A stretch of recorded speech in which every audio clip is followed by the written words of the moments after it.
I'm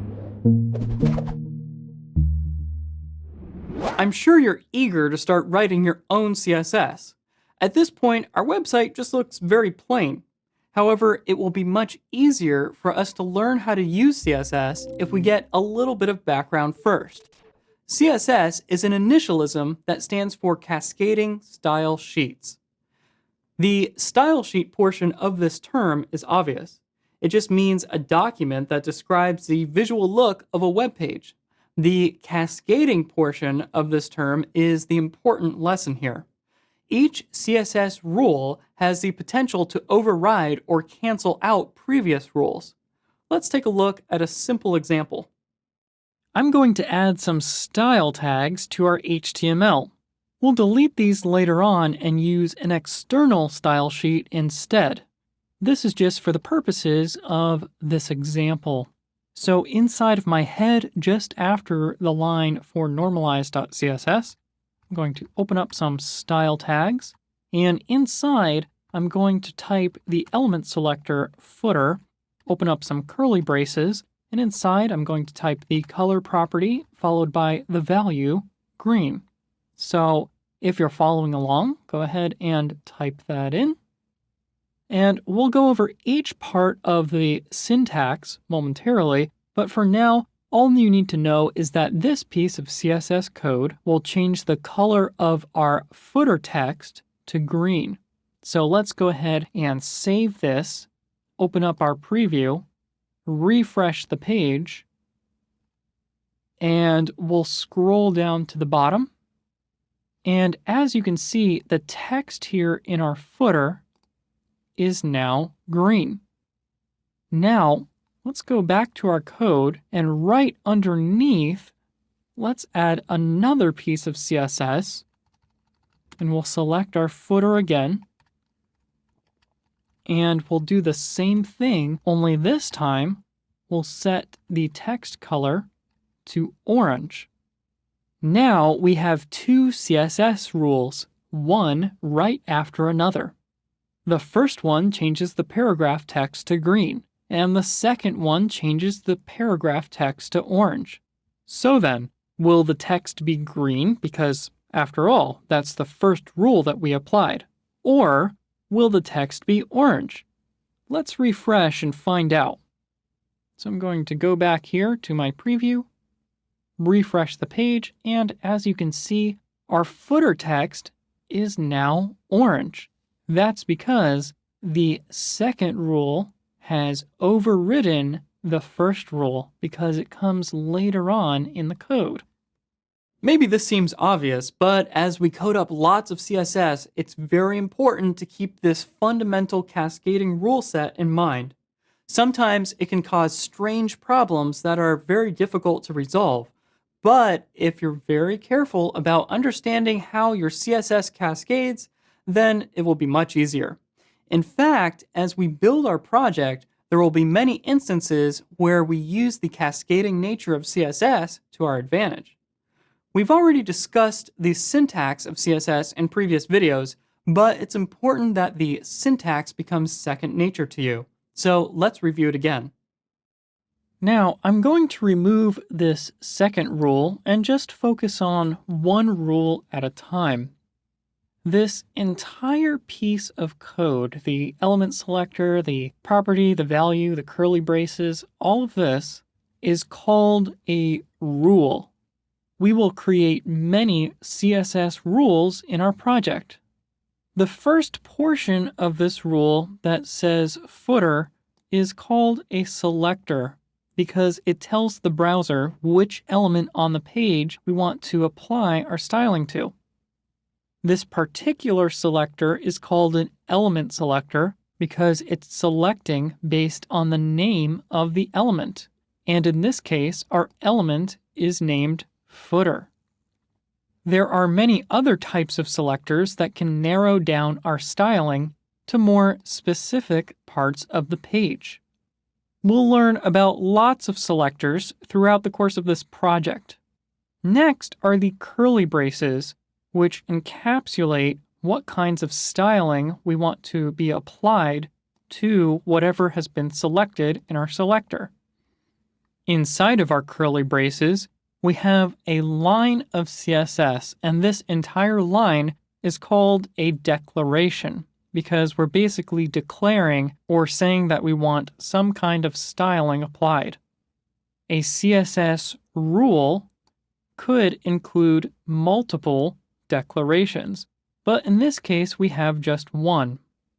The first part of the declaration, right here, is called a property. In this case, we're using the color property, which changes the color of text. After the property is a colon, and then a value, followed by a semicolon, which ends the declaration. The value in this case is green, and once again, you can go ahead and hover over a color in Workspaces to see a preview of what that color looks like. So let's review backwards. We have a property and value pair here, which makes a declaration. We can have several of these declarations that live inside of these curly braces. The curly braces encapsulate which declarations should be applied to the selector. All of that stuff together is called a rule. As we use these terms in practice, they'll become more familiar to you. This is important because it will be easier for you to listen and discuss with other designers and developers. Let's try a few more examples before we jump into a quiz. Let's jump inside of our rule here and add another declaration that will change the background color. This is different from the text color, and we'll need to use another CSS property. So let's try it out.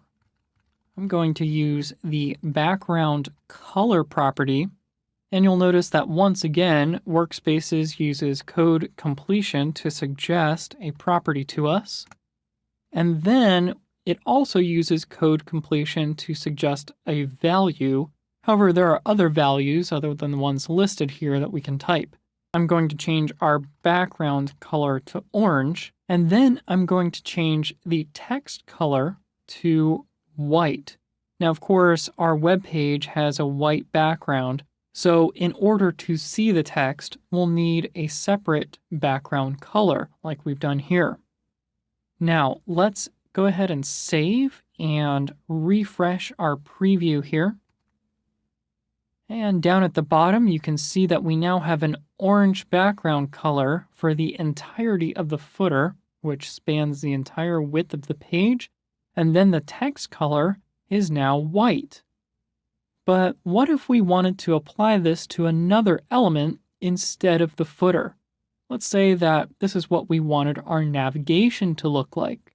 Well, we could go back to our code and change the selector from footer to nav, because we have our nav element further down the page right here.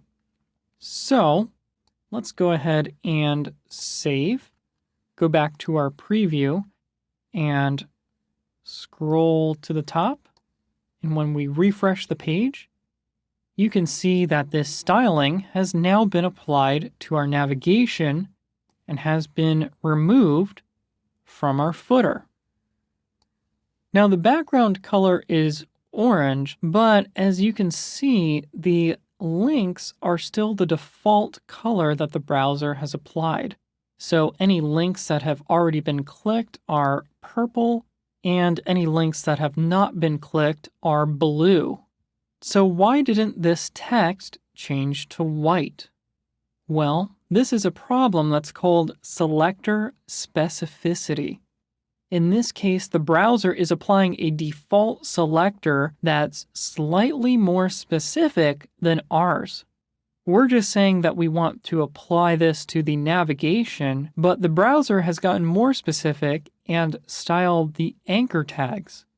So we need to, in turn, get even more specific than the browser to describe what we mean here. So let's go ahead and jump back into our code, and let's modify this selector into what's called a descendant selector. We want to specifically select the anchor elements that are inside of the nav. So here we have nav, then an unordered list, a list item, and then an anchor element.